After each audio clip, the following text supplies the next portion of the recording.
जाओ भगवान विष्णु से कह दो कि खुद अपनी मूर्ति को ठीक कर ले। ये टिप्पणी जब देश की सर्वोच्च अदालत में हुई तो ये सवाल उठा कि क्या सर्वोच्च अदालत को किसी भक्त की आस्था को ऐसे हल्के में लेने का हक है? क्या ये टिप्पणी सिर्फ एक कानूनी जवाब है या फिर इस देश के करोड़ों हिंदुओं की भावनाओं को चोट करना, उस अधिकार को हनन करना जो हमें संविधान देता है आर्टिकल 25 के जरिए, जहां पूजा करना हमारा अधिकार है? ये सवाल इसलिए उठ रहा है क्योंकि 16 सितंबर 2025 को सुप्रीम कोर्ट में एक याचिका पर सुनवाई होती है।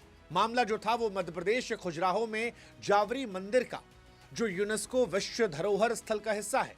इस मंदिर में भगवान विष्णु की 7 फीट ऊंची लंबी मूर्ति है। इस मूर्ति का सिर टूटा हुआ है और इसे ठीक करने या फिर बदलने की मांग थी। याचिका में एएसआई और केंद्र सरकार से भी हस्तक्षेप की मांग की गई थी।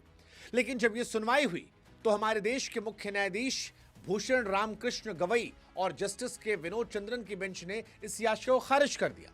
उनका तर्क था कि मामला एएसआई के दायरे में आता है और खजुराहो एक संरक्षित पुरातात्विक स्थल है। लेकिन विवाद हुआ सीजीआई की टिप्पणी को लेकर।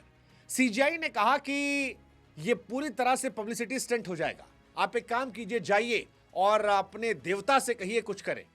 आप भगवान विष्णु के कट्टर भक्त है ना, तो जाइए और भगवान विष्णु से कहिए कि ठीक कर दे। सवाल उठा कि क्या अगर किसी और धर्म को लेकर कोई याचिका गई होती तो उस याचिका में उस धर्म को लेकर ये कहा जाता, और अगर इस देश में सब कुछ भगवाने करने लगे तो फिर सुप्रीम कोर्ट की जरूरत क्या है?